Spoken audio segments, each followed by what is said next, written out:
Cara membangun toko sembako atau toko kelontong dari nol. Oke, sebelumnya assalamualaikum warahmatullahi wabarakatuh. Welcome back to my channel. Gimana kabar kalian? Semoga kalian selalu sehat dan diberikan kesuksesan di semua hal positif yang kalian lakukan. Di video kali ini saya akan membuat konten bagaimana caranya membangun toko sembako atau toko kelontong.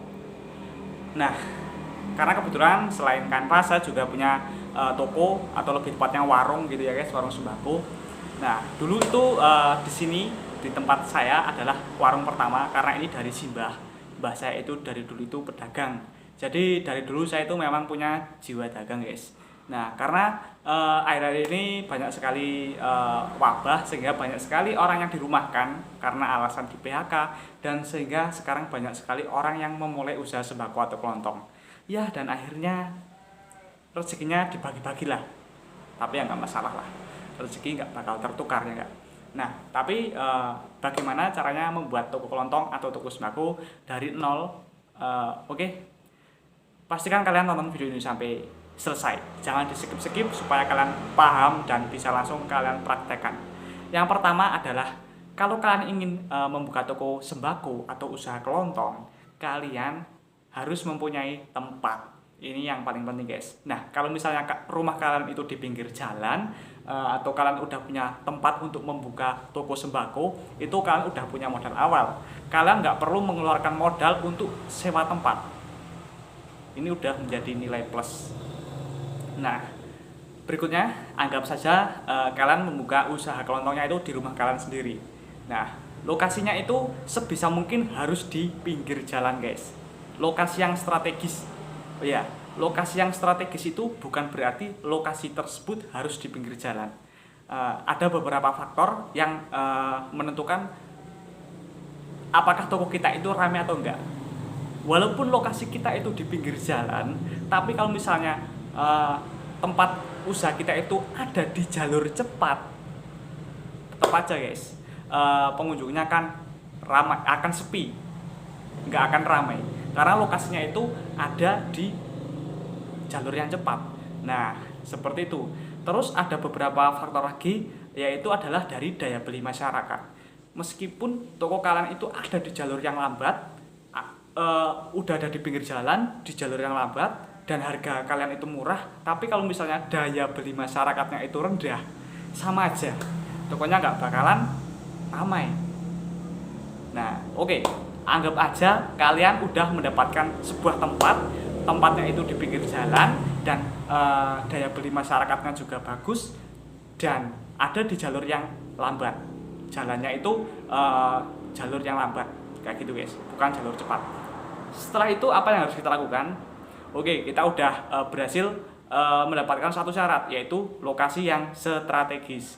Berikutnya adalah gimana cara membelinya. Nah, kemarin saya sudah buat video ya guys, cara membeli barang itu sebisa mungkin usahakan di sales yang mau memberikan sistem tempo. Sebenarnya gini, kalau misalnya kalian buka toko atau buka usaha kelontong, kalian pasangin spanduk guys, nanti sales itu dengan sendirinya akan datang sendiri kok. Mereka yang akan menawarkan barangnya. Kita nggak perlu mencari, pasti sales itu akan datang sendiri.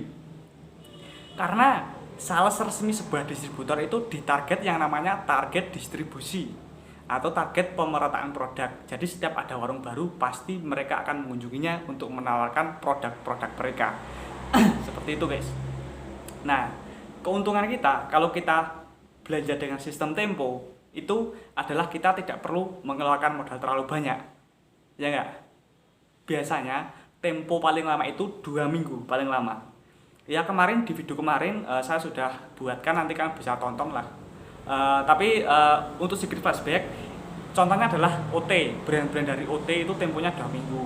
Dari Wingswood, terus dari Unilever, dari Indomarko itu biasanya tempo 2 minggu guys. Terus berikutnya, kalau bisa kalian belilah produk dari sales-sales yang menawarkan sistem titip jual. Tempo sama titip jual itu berbeda. Ya, bagi kalian yang sudah mengikuti video-video saya dari awal pasti tahu ya perbedaannya tempo sama titip jual itu seperti apa. Nah, kalau titip jual itu biasanya adalah sales-sales dari mainan anak, sales-sales aksesoris, sales-sales makanan. Loh, katanya mau bikin usaha kelontong atau toko sembako, kenapa mbak sampai sales aksesoris? Nah, gini guys, untuk produk-produk aksesoris, untuk produk-produk makanan, snack, itu kita jadikan sebagai keuntungan tambahan. Toh kita nggak menanggung rugi, kita hanya menyediakan tempat dan barangnya dari sales tersebut, terus kita hanya membayar barang yang laku aja guys. Seperti itu.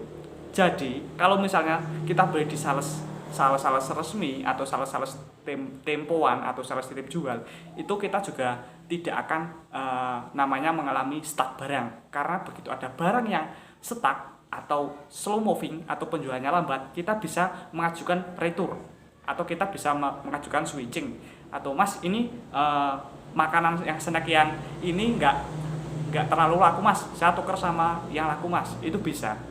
Mas, gula pasirnya ini kok rasanya kok nggak manis ya mas, kayak gitu, ditukar sama yang gula pasir yang pada umumnya aja mas, kayak gitu, bisa. Itu keuntungannya kalau kalian belanja di sales seperti itu guys. Nah, itu adalah poin kedua ya guys. Tadi lokasi yang strategis, berikutnya adalah kalian harus belanjanya di sales yang mau ngasih sistem tempo sama yang mau ngasih sistem titip jual. Setelah itu poin ketiga, kalian adalah membranding tempat usaha kalian. Apa maksudnya membranding? Membranding itu adalah supaya orang tahu kalau kalian itu warung atau toko. Ini sederhana sekali guys, kalian tinggal memasang spanduk. Nah, makanya tadi saya bilang kenapa harus membeli di sales resmi distributor, sales yang bisa pakai sistem tempo maupun titip jual. Itu kita bisa mengajukan branding gratis, yaitu kita bisa meminta spanduk nama, misalnya nama kalian Bambang misalnya, mas misalnya dari sales apa gitu, sales gula pasir misalnya, saya minta dong spanduk kayak gitu, pasti dikasih. Kalau misalnya order kalian itu banyak, itu pasti dikasih. Nah, terus support branding itu bukan hanya spanduk nama guys, bisa etalase, terus bisa juga neon box itu guys, dan macam-macam lainnya. Sebenarnya kalau untuk support branding itu setiap kota itu distributornya itu programnya berbeda-beda. Tapi untuk mengajukan support branding itu juga distributor mengajukan apa ya, imbal balik. Maksudnya toko kamu saya kasih support branding, kamu mau ngasih saya apa? Kayak gitu guys. Jadi harus ada imbal baliknya, dan imbal baliknya adalah kita bisa menjualkan produk-produk mereka. Kita order lebih banyak sama mereka. Seperti itu guys. Nah, itulah keuntungannya kalau toko kita itu ramai seperti itu. Kita mengajukan support branding itu enak. Nah, kalau toko udah kelihatan wah ada spanduk namanya, etalasenya rapi, penataannya bagus kayak gitu, itu udah pasti ramai kayak gitu guys. Itu yang ketiga. Terus berikutnya yang keempat, pelayanan.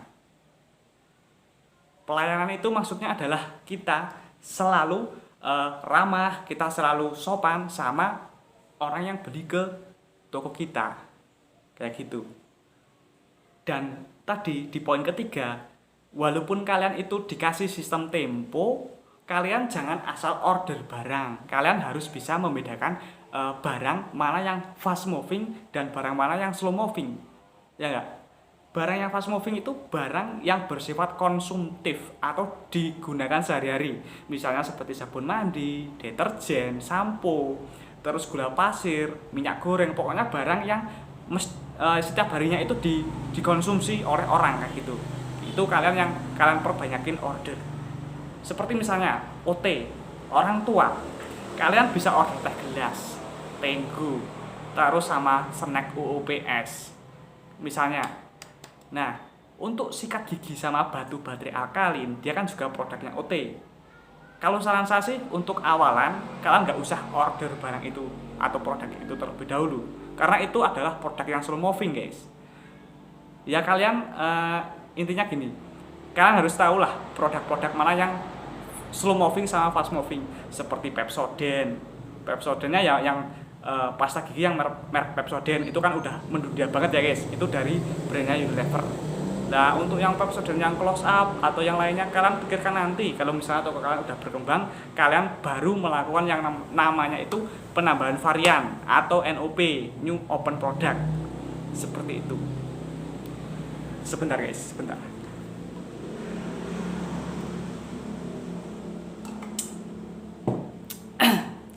Ya, setelah itu kalian harus bisa menentukan harga supaya toko kalian itu bisa ramai.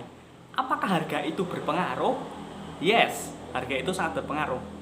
Untuk barang-barang yang bersifat fast moving atau penjualannya cepat, seperti misalnya rokok, kalian ngambil untungnya nggak usah banyak-banyak. Misalnya rokok, kalian ambil untungnya 1.000 per bungkus. Soalnya apa? Kalau barang ini kan lakunya kan cepet ya guys, kayak rokok, kayak sabun mandi, pokoknya barang-barang yang perputaran cepet kalian untung sedikit nggak masalah.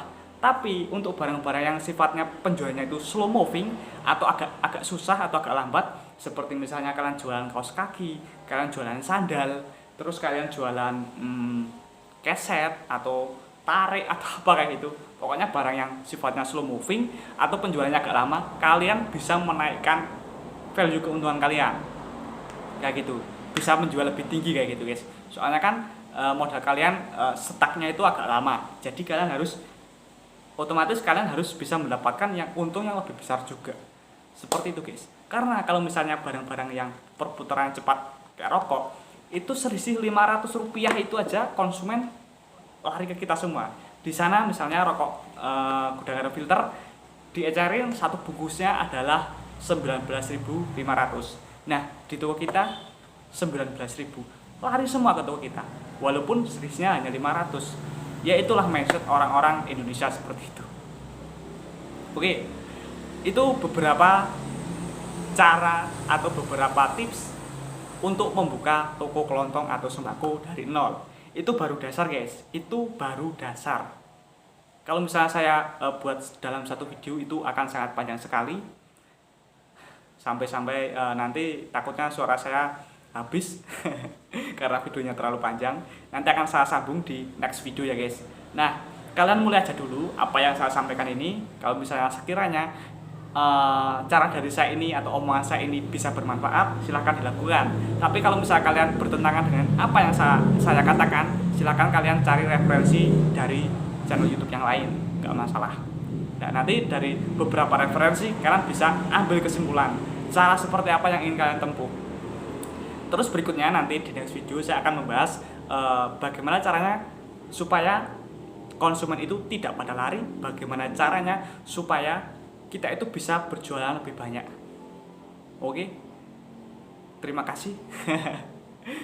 Gini guys, pasti banyak yang berkomentar, Bang kok sekarang kok bahasnya kok ke toko kelontong, ke toko sembako, kenapa nggak fokus ke kanvas atau freelance? Jadi gini, bagi kalian yang pengikut channel saya ini dari awal, kalian pasti tahu dulu saya itu membahas rokok ya guys, rokok terus sama usaha kanvas atau freelance. Tapi saya sarankan sama kalian, sembari kalian melakukan usaha kanvas atau freelance, usahakan kalian di rumah juga punya warung atau toko. Supaya apa? Supaya untuk meningkatkan uang kalian, meningkatkan apa ya? Kita harus bisa mendapatkan uang dari sumber lain kayak gitu guys. Supaya saat usaha kanvas kita itu pas sepi, kita masih bisa dapat keuntungan dari toko kita, toko sembako kita, seperti itu. Nah, waktu toko atau warung saya ini mengalami drone karena efek wabah ini, solusi yang saya tempuh adalah saya melakukan join kepada teman-teman saya. Maksudnya join itu seperti ini. Saya datang ke toko teman saya yang sama-sama dulu teman sekolah saya. Nah, waktu itu gini guys, saya melakukan investasi kecil-kecilan. Bos, saya punya uang 500.000, bos saya punya uang 1 juta, saat ini barang ini harganya segini, ini untuk kamu 500, saya 500 kayak gitu guys. Itu solusinya saat toko sembako kita itu mengalami yang namanya drone. Ya pokoknya nanti akan saya buatkan videonya yang lebih spesifik, lebih detail, dan lebih jelas lagi guys. Terima kasih sekali saya ucapkan kepada kalian yang masih setia subscribe channel YouTube saya ini dan masih masih mau menonton video-video dari saya. Terima kasih. See you next time.